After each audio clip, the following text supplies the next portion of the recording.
Hello and welcome to Cape Ann ARTWaves as we reach the midpoint of our 2022 season. ARTWaves is a member program of 1623 Studios here in Gloucester, Massachusetts. We began this program in March of 2020. ARTWaves delves deeply into the lives of artists who are working on Cape Ann or have shown work on Cape Ann. And I co-host this show with Christine Fisher. My name is Jacqueline Ganem DeFalco. And today I'm so pleased to share the story, very interesting story of Lisa Hahn, who wears many hats, and you'll find out more about Lisa in a moment. One great thing about ARTWaves is that we know people are out there watching. We've now reached over 13,000 views of our show. So it's very exciting. And we really need to thank our wonderful sponsors who have made this possible. Princeton Insurance Agency, M. Christine Fisher, visual artist, Compass Realty, Martha Anger, real estate advisor, Protective Packaging, and Cape Ann Savings Bank, our newest sponsor, and the Common Crow Natural Market. We'd like to recognize our musicians, Steve Lacey and Pat Verga, who have provided original music for this show, which has now become our trademark. We'd like to acknowledge our marketing partners, C-Arts and 1623 Studios. Without them, the show would simply not go on. So I'm going to give you a little background today about Lisa Hahn.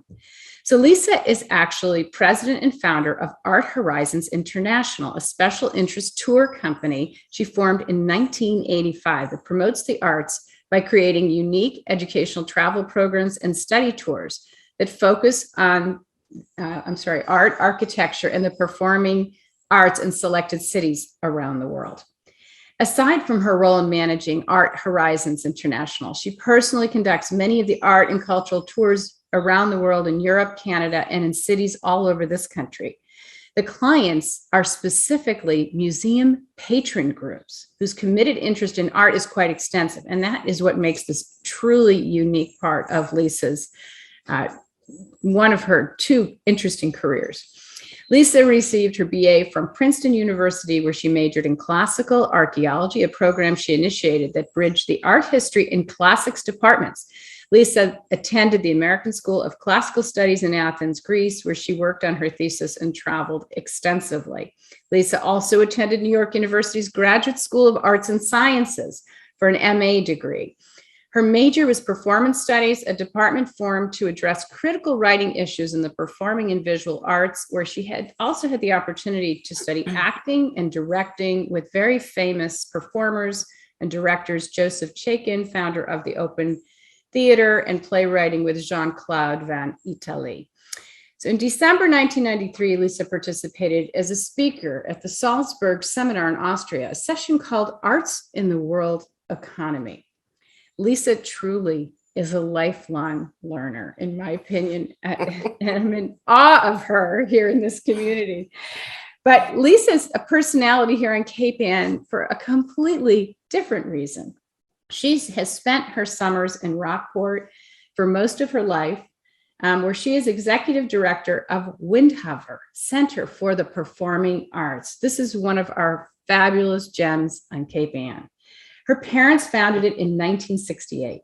Windhover has performances in dance and theater and music all summer long, as well as classes for the community in modern dance, somatic training, and yoga. Windhover also has a teen dance intensive, which attracts students from all over the country for its 2-week session. That is literally just the tip of the iceberg of Lisa Hahn. She is just full of energy. She's brought a completely new dimension of the arts and cultural scene here to Cape Ann as she took over Windhover from her mother, her wonderful mother, Ina Hahn. And in this particular interview today, what's very special is we're going to first really focus on this entirely different business that Lisa built outside of Cape Ann in New York City. And we were lucky enough recently to have Lisa be our keynote speaker at the Bass Rocks Golf Club. And honestly, I didn't even know what she was going to say. I just knew that we all needed to understand Art Horizons International, how she started it, how she built it over the years, and what were all her secrets. And I think we're going to all enjoy now breaking this down again with her so that the people that weren't at this art opening get a chance to find out, I think, a lot that's going to help individual artists and also our own arts community in terms of how to raise the bar. So we're going to, just take a step back first and find out how Lisa, really how her background evolved and brought her into this direction. So Lisa, now I'm going to turn it over to you and ask you to talk a little bit about your early days here on Cape Ann, right from the start, because this art thing, it's been part of your entire life. So. It has. And actually, when you asked me about secret sources, I realized with this vision I had in 1985 when I started my company, I can really just hone it down to 3 words: art, travel, and education. Here you go. And those 3 words were the words that actually gave birth to my business that one day in May of 1985. And that's taken me through 30 something years later to today. So those are the secret 3 words in my book. Hey, we all share in that. I think if you polled all your friends, we would be completely in sync with you on that. But let's go back even further before, because what you did educationally and the people that influenced you along the way also helped you get to the point of making the decision to go off on your own with this incredible business. So give us a little bit, go back a little bit further. I grew up here in Rockport, which is just such a beautiful community, and the relationship of the arts to the natural world has always been a part of my life. My parents founded Windhover when I was 11 years old. So the whole idea of bringing an artistic community into my home every summer was such an exciting part of my childhood. And my parents were visionaries. They bought this old dairy farm in Rockport in 1967. And within a year, my dad turned all the farm buildings into performing art spaces. My mother was a modern dancer that many of you in Cape Ann knew, where she produced her own work and brought in other companies from around the world. So, and then we had a camp at Windhover for the first 17 years of my life, which was for girls learning about the arts. So every summer, my sisters and I would just sort of live for the summer where we could dabble in theater, dance, music, painting, ceramics, all of the arts, and thrive as children. So that became the template for me in terms of following your heart, having creativity be part of my background, and finding a vision that worked for one's, vocation and avocation being united.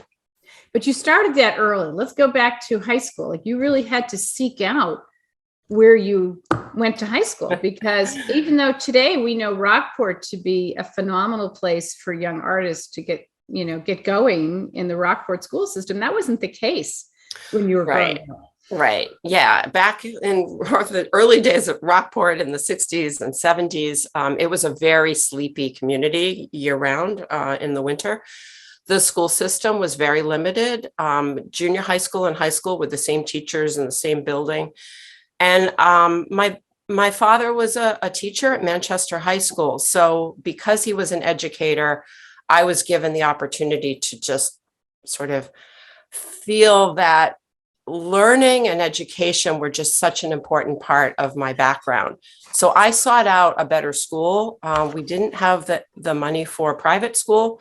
So my father found a way for me to go to Hamilton Wenham High School long before school choice was part of the fabric of life here. And I convinced another kid in the class, Cy Fisk, whose father founded Fisk Organs, to also go to Hamilton Wenham. So Cy's father drove us every morning. My father picked us up every afternoon. And the main reason I wanted to go to Hamilton Wenham was because they had Latin. And I just had this idea that I wanted to learn Latin. So I kind of followed my instincts that way, and really was very deeply appreciative of my Latin teacher at Hamilton Wenham for opening up a world of education to me. And Lisa, I have to say, I haven't talked to many people that were in search of Latin. So that really right there makes you stand apart. But it's wonderful because we forget how connected that is to classical arts and culture, right? That's where it all, that's where it all started. So now you went off to college, and let's talk about, what happened there, and then how that also further influenced your future direction, and sort of what were the transformative moments for you in college? Yeah, I mean, briefly, I took a year off before college I pieced together 3 or 4 different Eurail passes, which were really cheap back then. I slept on trains and youth hostels in order to travel all over Europe looking at art.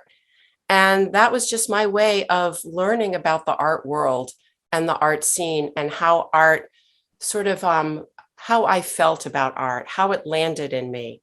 And I was so deeply emotionally drawn to the art that I was looking at in cities all over the world. The churches in France, the paintings in Italy, all of the sculpture, everything just spoke to me on an emotional level. And after 8 months of travel, when I finally went to Princeton, I knew I wanted to learn more about art. I wanted to study it. I wanted it to be my profession. So it came from a deep feeling about the art before I went to college.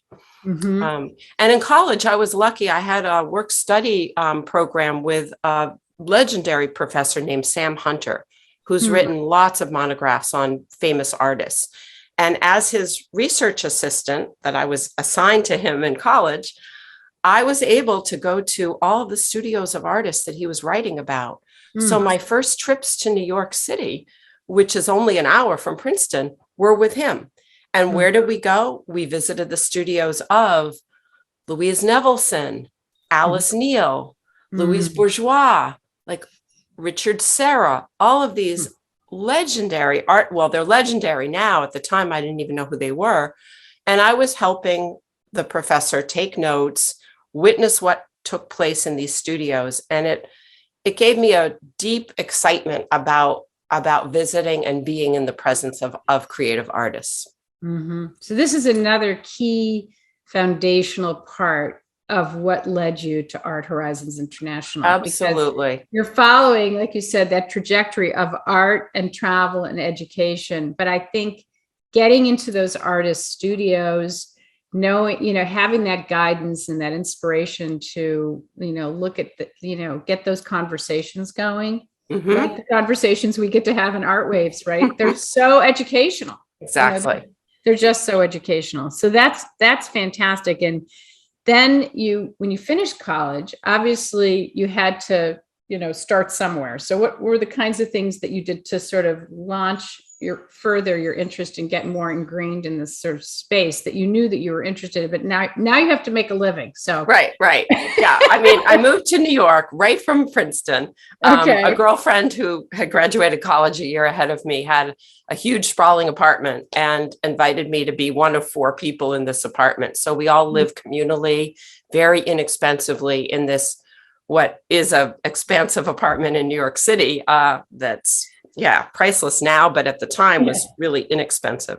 So in New York, I learned the art world. I went to museums. I actually got a gig lecturing at the Guggenheim, the Whitney, and the Museum of Modern Art. And this was, before they insisted you had a master's degree, you could actually be a guide with just a BA in art history. Wow. And I went to NYU graduate school. So I did a lot of furthering my education in New York. And I started leading tours. I worked for another organization for a short period of time, kind of got my feet under the ground. I was dating an architect at the time who was in love with the architecture of New York City. So between my interest in art and his interest in architecture, we were just running through the city, looking at and learning about all of these special places. So when I first started my company, it was really only New York City and a little bit in Boston that I knew. But I called my business Art Horizons International, knowing that I really did want to expand into the whole world, but I would have to do it slowly. But Right. those early years in New York really were key foundational time.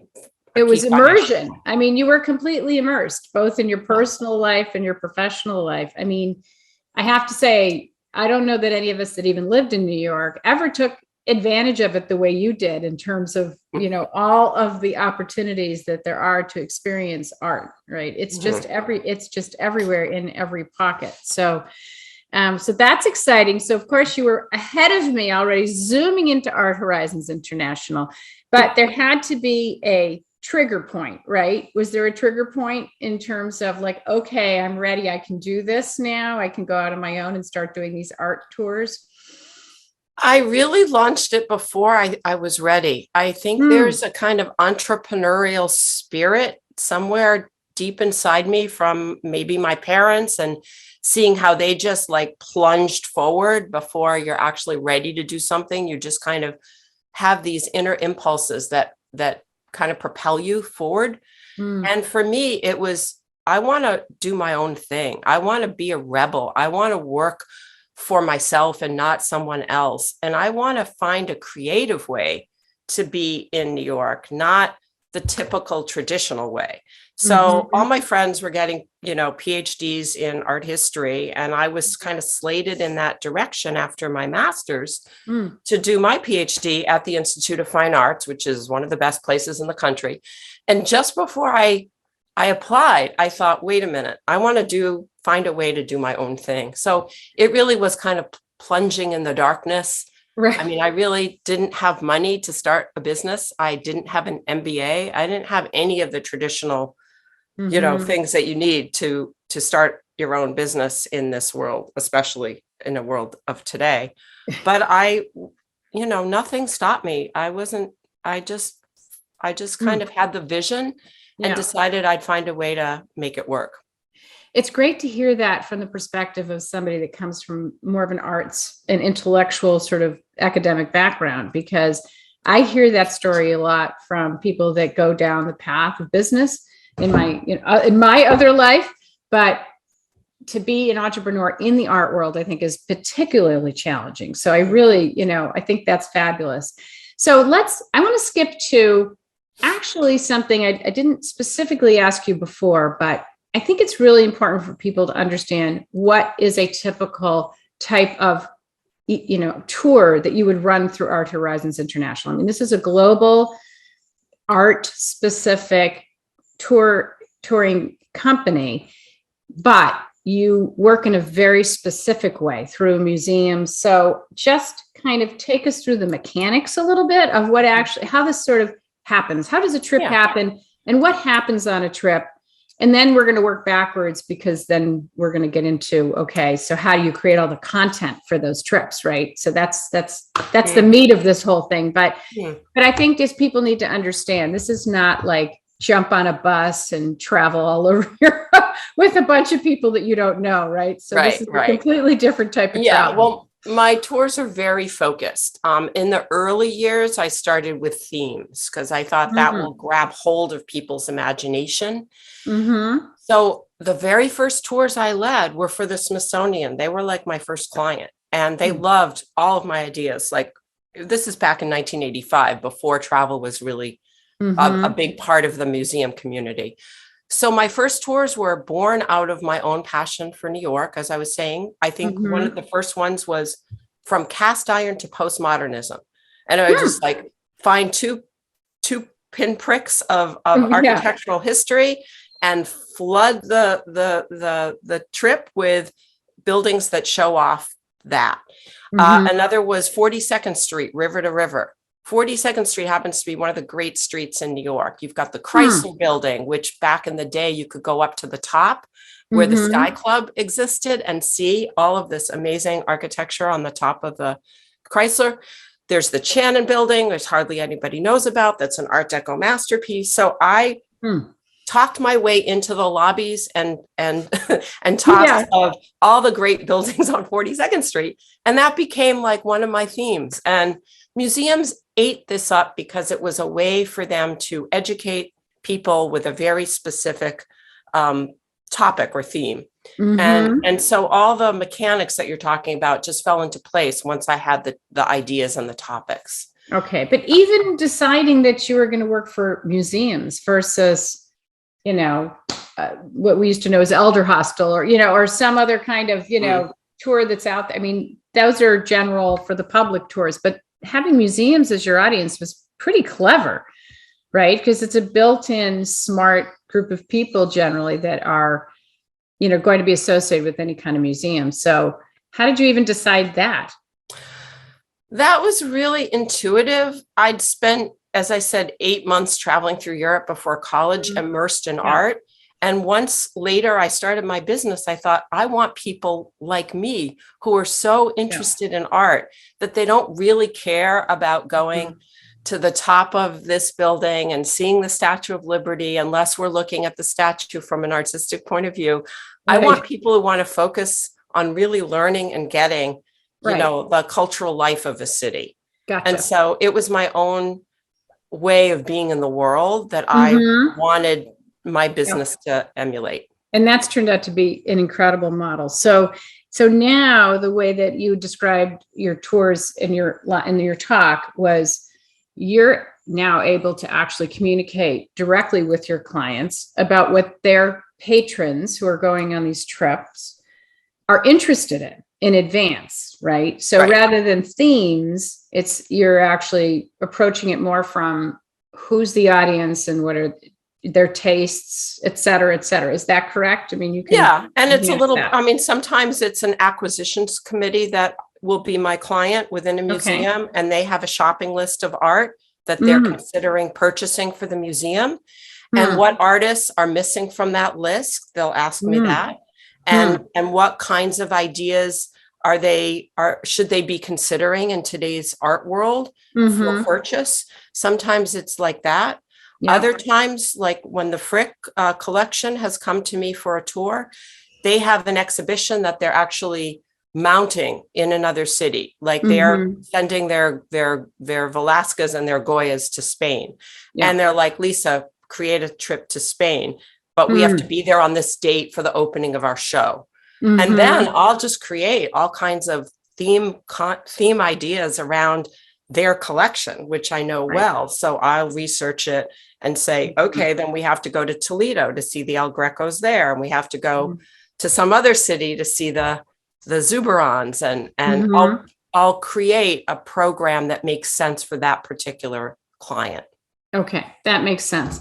Let's talk about content now. This is sort of the meat of it. And the way, that you've described this is, so I'm always fascinated by your research, because as I've gotten to talk to you over time, I mean, I physically have seen those stacks of folders you have on every city, every artist, et cetera, et cetera.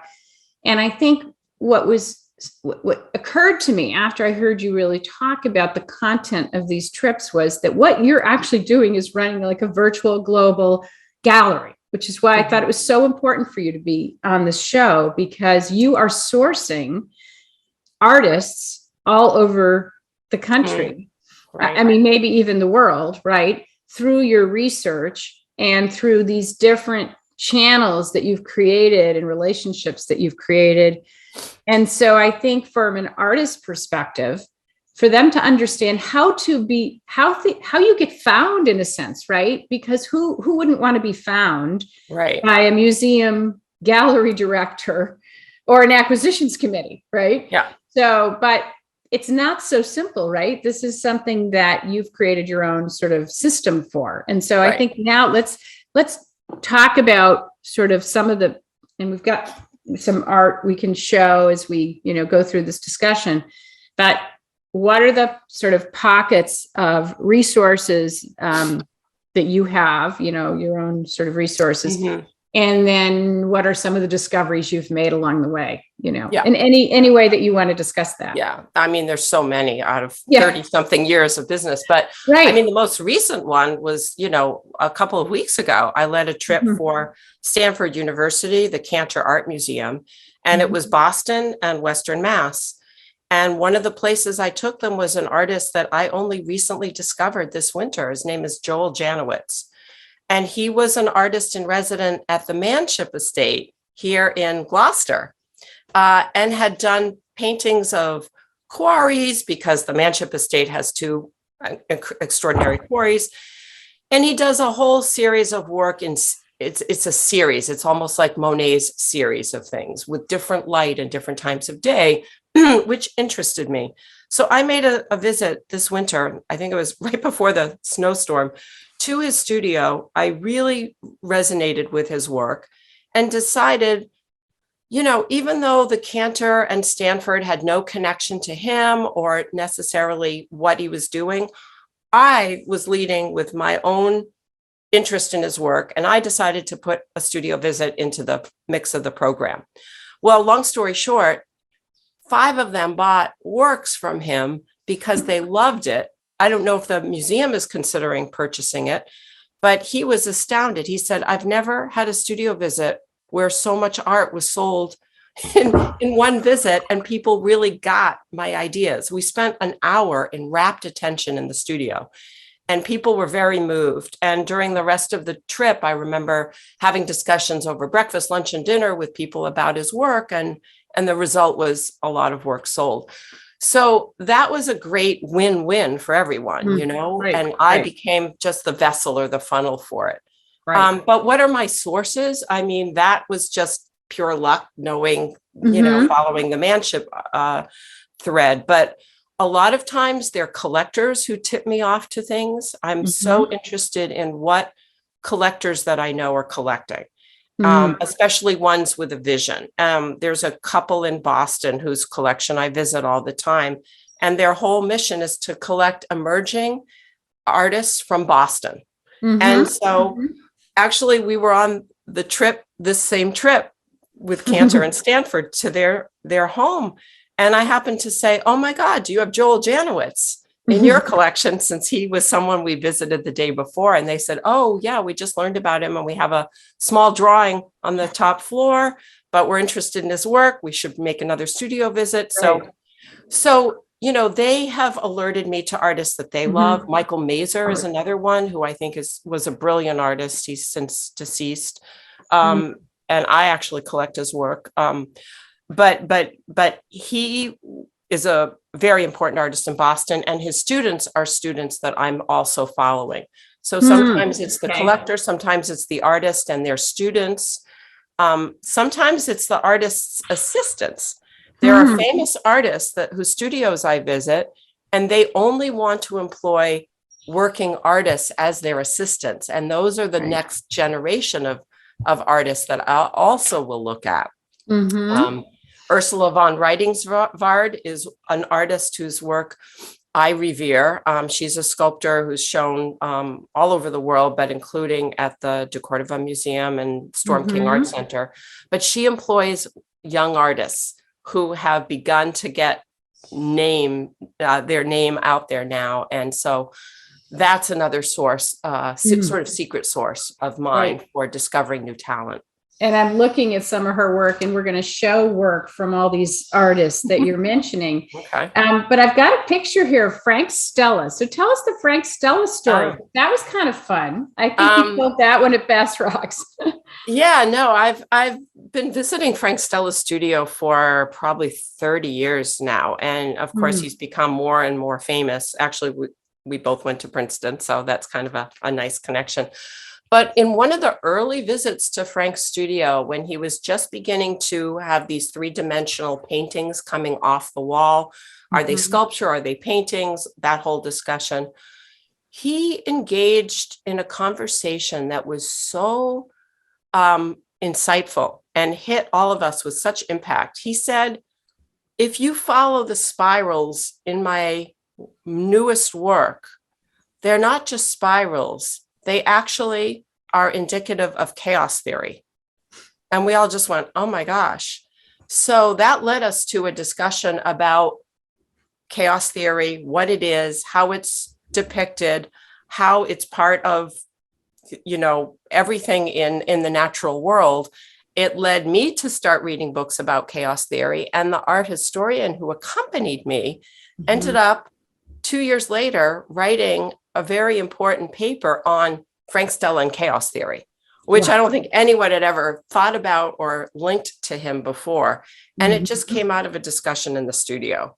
So I've not only seen Frank's work differently since that visit, but it's led me into seeking out artists who are trying to bring into their work scientific ideas and visualize those ideas in a way that's compelling.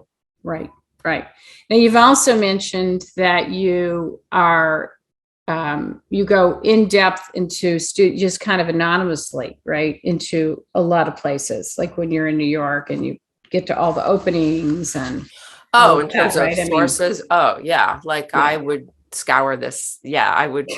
I mean, there's so many places to just that are possible to discover new talent by just going to 57th Street or the Lower East Side or Chelsea. So every day I'd pick a different place, and I wouldn't identify myself because I'm just looking for, talent or what jumps out at me. But when I do find that, and this is in cities all over the world, I'll go to the gallerist and say, I'd like to make a studio visit with this artist. Can you arrange it? And then as I start letting them know who I am, they're always open to that because they want exposure. So the galleries are a great source for that. Yeah. But in the world of a lot of people, obviously there's not anywhere near as many people able to get into galleries as there are people out there creating art. Right. So short of that, what other ways do you think, because thinking it from the artist perspective who are waiting to be discovered. Right? Yeah. What are some of the other things that pop up? Right. So, I mean, one source was a course at NYU that I was asked to take by collector friends of mine who take the same course every single year. They've been taking the same course from the same person for something like 30 years now. His name is Doug Maxwell, legendary professor at NYU, and the course is, what artists are there to discover that aren't with galleries? And so that's exactly what the point that you've brought up. Who are some of these artists that he's interested in that he is going to just share with us? And we just show up at different studios every single week. And that has become the source for some of these collectors collecting work. It's become a source for me to open studios of people who don't have a name. And are working diligently and on themes that might be of interest to my clients. I think you need to teach a class like at Montserrat about, and mimic that New York class, Lisa. Oh, here. So, no, but seriously, because not everybody has access to New York, right? So, thinking in terms of New England, right? Things that are driving distance here. Yeah. What are your other favorite pockets in New England for art besides, that I'm kind of curious about as well? Yeah, I mean, sort of the De Cordova is wonderful, sculpture, and they're adding sculpture to their collection. There's what I call the wall at the ICA in Boston, which has emerging artists, every few months. I think Eva Lewitt is there now, with Saul Lewitt's daughter. Beautiful mesh wall of fabric that is rainbow colors that lights up in the sun. That's quite wonderful. I don't think she has a gallery, so that was my introduction to her, is the wall at the ICA. There are sculpture gardens that I go to that try to bring an emerging, lesser known artist into the mix. Like Storm King has a new program called the Outlook program. I'm always looking at the artists that they're featuring because they're rarely with galleries, and they're young, lesser known artists. So there's a lot of sources that you can. Right. But I think it's good just because we need to remind our artist friends that, they have all these opportunities, right, to sort of look at all these places and participate in shows or, present themselves online in such a way that, they'll reach people like you. You know, I think that's because you're just like a gallerist. I mean, you're no different than somebody that's looking to populate a gallery, except you're populating a tour. Right. Yeah. And the Cape Ann Museum, I can't say enough great things about how it's finally, showing younger living artists. I mean, when I grew up here, they would not show artists who were alive.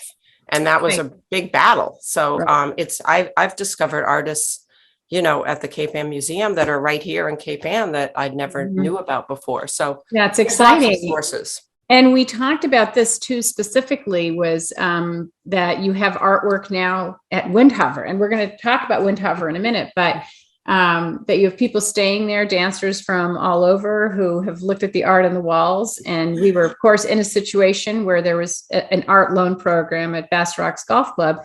And that putting art in unusual places, right? That's another. That's a great key. And I would love to make more of that at Windhover. I mean, by chance, I have the work of Marin Robinson, who's Aldro Hibbard's granddaughter, who gave me paintings when she sold her mother's house here in Rockport. Incredible. She donated them to Windhover. I put them up in all the cabins.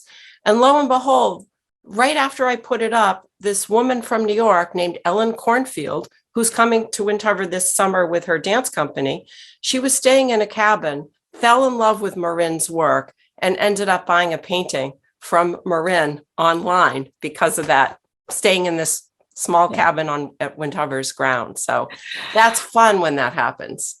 You're just like a magnet for art, Lisa. You find it and it finds you. So I think it's, we could have this conversation forever, but I just wanted to get some of your little, those little secrets out there for people to sort of think about. And this is just such a unique way for artists to get recognized, and also for patrons of the arts to get exposed to arts. And of course, many times in a beautiful setting, whether it's in Europe or, in Canada or somewhere in the United States. So it's really special. And one of the things that, of course, after hearing you talk, we were all salivating, like, okay, so how do we ever get to go on a tour with Lisa? Because we know you don't offer your tours to the general public. I think you mentioned something called the Rogue List. Another secret source. Jackie knows all my secrets. Yes, over the years, I have had individuals come to me and say, we want to be part of this. And because my clients are all specific museums that know each other, I haven't been allowed to bring other people into the tour. But I've accumulated a list of people that are really eager and interested in traveling more with me. And the Rogue List started with different people from different museums that were part of the museum, but their museum only traveled once a year. So they wanted more. So the list has expanded. And now every year I choose a destination of my choice. And I just launch a rogue trip. And I have individuals that I will just send out the email blast to and say, would you like to join this trip?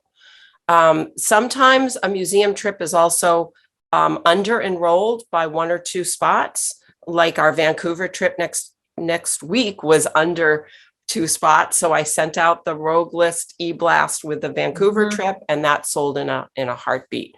So I do keep the Rogue List and so that's a possibility that if people join that, right, they can come on a trip. Okay, great. Well, and of course, there's the whole side of this discussion we had, which is that the people you meet here in Cape Ann, who you've gotten to know, who are, helping the arts community, contributing, coming to Windhover, those relationships all become important in this whole business. The more time you spend here, which is, this is most, because of the pandemic, one of our lucky things is we've seen a lot more of Lisa. So, but those also lead to a lot of opportunities for this, to further grow your portfolio of artists, to further grow your portfolio of people interested in this kind of very specific high-end art travel. Right. And to bring a lot of my clients to Cape Ann. I'm doing a lot in Boston, but I'd like to get more of the groups up to Cape Ann. Absolutely. Lots of opportunity there. And so speaking of Cape Ann, is there anything that you would think would help Cape Ann raise its profile as much as we've all been trying over the years through Sea Arts and through all of our collaborations in the arts community to raise the arts tourist sort of profile of Cape Ann? What else can we as an arts community be doing so that we attract people like you to want to show art on Cape Ann? Because you're not the only one that does this. You're really the only one that does it in this specific way, right? So we want to be on that radar globally. How can we do that better? Well, one idea is, you and Christine are doing a great job at interviewing artists in this area. It might be fun to actually have me create a half a day of visiting some of these studios that you've been highlighting so that people actually get to experience it, not just on Zoom or not just on television or cable, but in person, because there's nothing richer than having the experience in person. And as we're beginning to feel safer coming out of COVID, maybe just some small groups, I'd be happy and willing to organize that to see some of these places might open up possibilities that wouldn't have opened up normally. Lisa, you are on the ball. Well, listen, we didn't even discuss that before. This must have just come to you in a vision. It came to me just now as we're talking.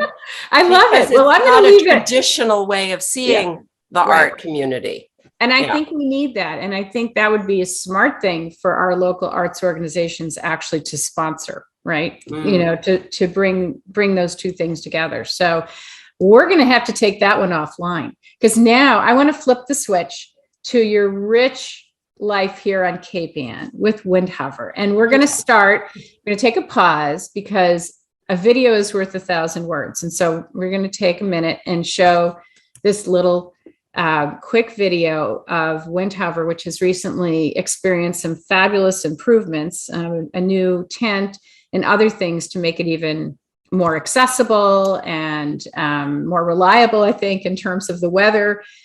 So we're going to show that. Just tell us a little bit about the history of Windhover slightly, and then I guess the things that, just a couple of highlights, Lisa, so that we can end on this extremely high note, because you have taken this certainly to the next step. And, your mother and father are just shining down on you. So proud that you've carried on this incredible tradition.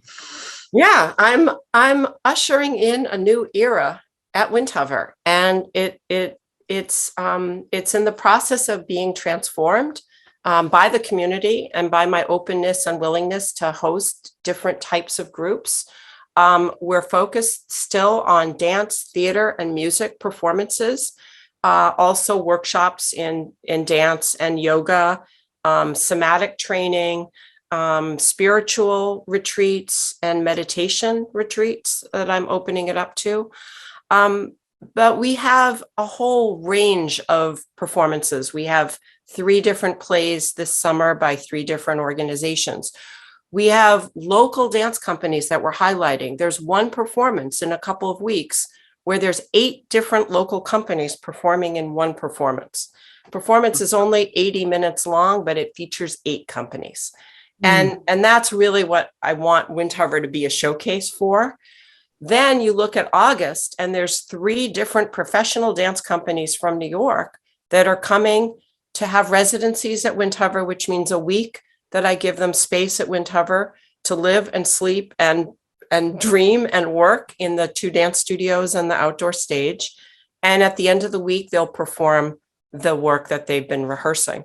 So it's a real wide range of events. And I really want the community to come and feel that it's part of their the fabric of their being part of Cape Ann. You're one more piece of the important arts and cultural puzzle. And of course, the one thing you have to also say is you can bring a picnic and come early. Right. And we still have the tables set up. We have 16 picnic tables. You're welcome to enjoy your refreshments of your choice there. Yeah, it's such a great experience. And I really encourage everybody to treat themselves to this gem. And the season runs from when until when now? From middle of May until the middle of October. Great. And you do have some indoor spaces. So you start to, yeah, some indoor One spaces. of the shows will be performed indoors this summer. Right. And those spaces are also for rent, are they not? Yeah. Yeah. Okay. For different types of groups. Or events or weddings or. Right. A few weddings a year as well. Right. But the beauty and magic are the performances now on the new stage under this gigantic, expansive new tent. I'm not sure if you've even seen it yet, but it covers the whole audience and the dancers and performers or actors on the stage. So it really it makes it possible for all performances to happen, rain or shine. Right. And new bathrooms too, right? And the new bathrooms are just about ready.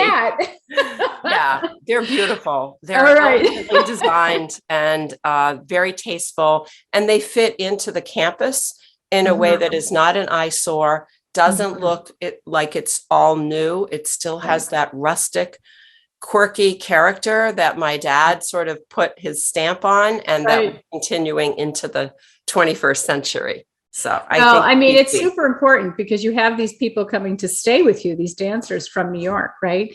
And then I have to ask you, is there a new Corey dance underway for this? We will be engaged in a Corey dance, a live Corey dance again. It's been a few years since we were able to do it live because of COVID.